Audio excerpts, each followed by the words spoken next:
Hello မင်္ဂလာပါစီမံဝစ်ဘာဆာကနေပြီးတော့ပြန်လည်ကြိုဆိုလိုက်ပါတယ်ကျွန်တော်တို့အခုမိုးရင်းလိုင်းပေးတဲ့စနစ်လေးကိုချက်လောက်ကျွန်တော်ရှင်းပြပေးမှာဖြစ်ပါတယ်အခုကန့်ကတ်ထားတဲ့ပုံစံကပို့ဆိုင်ကတ်ထားတာဖြစ်ပါတယ်တင်မောရဲ့ဘယ်ဘက်ကိုပို့ဆိုင်လို့ခေါ်ပြီးတင်မောရဲ့ညာဘက်ကိုစတာပို့ဆိုင်လို့ခေါ်ပါတယ်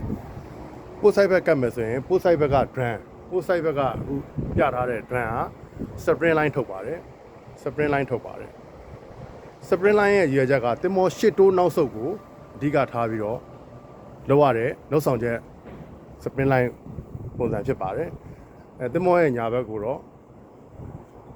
head line ပေးပါတယ် head line ကတော့တင်မောကန်းနဲ့အကတ်ခွာကိုလောက်ဆောင်တာဖြစ်ပါတယ်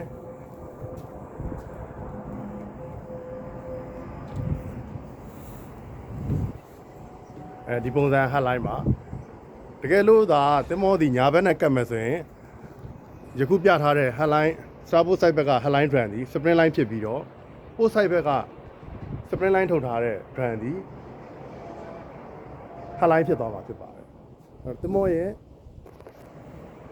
ဘယ်ညာကိုမူတည်ပြီးတော့ spring line head line ဆိုတာကိုယခုပုံမှာပြထားတဲ့အတိုင်းရှင်းလင်းသွားပြီဖြစ်ပါတယ် brush line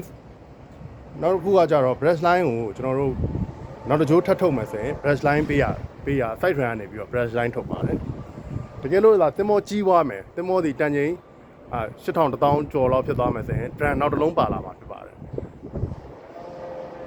အားလုံးပဲဒီလောက်ဆိုရင်သဘောပေါက်တော့ပြီထင်ပါတယ်မင်္ဂလာပါကျေးဇူးတင်ပါတယ်